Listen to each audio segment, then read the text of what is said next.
Hi friends, ಎಲ್ಲರಿಗೂ ಗೌರಿ ಗಣೇಶ ಹಬ್ಬದ ಹಾರ್ದಿಕ ಶುಭಾಶಯಗಳು. ಎಲ್ಲರೂ ಹಬ್ಬನ ಹೇಗೆ ಸೆಲೆಬ್ರೇಷನ್ ಮಾಡ್ಕೊತಾ ಇದ್ದೀರಾ? ಐ ಹೋಪ್ ಎಲ್ಲರೂ ಚೆನ್ನಾಗಿ ಸೆಲೆಬ್ರೇಷನ್ ಮಾಡ್ತಾ ಇರ್ತೀರಾ. ಈ ಹಬ್ಬ ಅಂದರೆ ತುಂಬ ಎಲ್ಲರಿಗೂ ಇಷ್ಟ ಅಲ್ವಾ? ಮಕ್ಕಳಿಂದ ಹಿಡಿದು ದೊಡ್ಡವ್ರವರೆಗೂ ಎಲ್ಲರಿಗೂ ಇಷ್ಟನೇ. ನಾನಿವತ್ತು ನಿಮಗೆ ತೋರಿಸ್ತಾ ಇರೋ ವಿಡಿಯೋ ಬಂದು ಕಡುಬು ಮಾಡೋ ವಿಡಿಯೋನ ತೋರಿಸ್ತಾ ಇದ್ದೀನಿ. ಇದು ಬಂದು ಅಕ್ಕಿನ ತೊಳೆದು ಬಿಸಿಲಲ್ಲಿ ಒಣಗಾಕಿ ಪುಡಿ ಮಾಡಿರೋದು ಮತ್ತು ಮುದ್ದೆ ಮಾಡಿರೋದು. ಮುದ್ದೆ ಆಲ್ಮೋಸ್ಟ್ ಎಲ್ಲರಿಗೂ ಮಾಡೋಕ್ಕೆ ಬರುತ್ತೆ ಎಲ್ಲರ ಮನೆಯಲ್ಲೂ.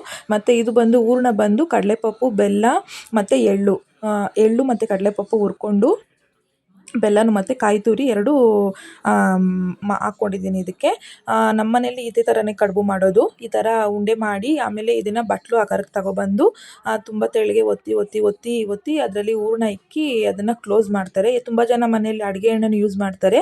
ಅದು ಟೇಸ್ಟ್ ಅಷ್ಟೊಂದು ಚೆನ್ನಾಗಿ ಅನಿಸಲ್ಲ ಅಡುಗೆ ಎಣ್ಣೆ ಯೂಸ್ ಮಾಡಿದ್ರೆ. ಈ ಥರ ಹೂರಣದಲ್ಲಿ ಎತ್ಕೊಂಡು ಫೋಲ್ಡ್ ಮಾಡ್ಕೊತ ಬಂದರೆ ಚೆನ್ನಾಗಿ ಬರುತ್ತೆ.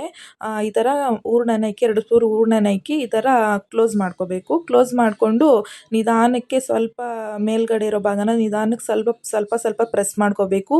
ಜೋರಾಗಿ ಪ್ರೆಸ್ ಮಾಡೋಕ್ಕೆ ಹೋದರೆ ಎಲ್ಲ ಬಿಟ್ಕೊಂಡು ಈಚೆ ಬರುತ್ತೆ. ಈ ಥರ ನಿಧಾನಕ್ಕೆ ಪ್ರೆಸ್ ಮಾಡ್ಕೊಂಡ್ಮೇಲೆ ಈ ಥರ ನಾನು ತೋರಿಸ್ತಾ ಇರೋಂಗೆ ಈ ಥರ ನಿಧಾನಕ್ಕೆ ಫೋಲ್ಡ್ ಮಾಡ್ಕೊತ ಬರಬೇಕು. ಈ ಥರ ಫೋಲ್ಡ್ ಮಾಡಿಕೊಂಡು ಬಂದಿದ್ದಾದಮೇಲೆ ಅಷ್ಟೇ, ಕಡುಬು ರೆಡಿನೇ ಆಗೋಗುತ್ತೆ.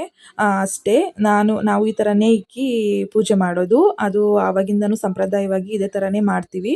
ಅಷ್ಟೇ ಫ್ರೆಂಡ್ಸ್, ಇವತ್ತಿನ ನಮ್ಮ ಮನೆಯಲ್ಲಿ ಕಡುಬು ಹೀಗೆ ಮಾಡಿದ್ವಿ. ನಿಮ್ಮ ಮನೆಯಲ್ಲೂ ಹೇಗೆ ಹಬ್ಬನ ಸೆಲೆಬ್ರೇಷನ್ ಮಾಡ್ಕೊಂಡಿದ್ದೀರಾ, ಯಾವ ಶೇಪಲ್ಲಿ ಕಡುಬು ಮಾಡ್ಕೊಂಡಿದ್ದೀರಾ ಅನ್ನೋದು ನನಗೆ ಕಮೆಂಟ್ ಮೂಲಕ ತಿಳಿಸಿ.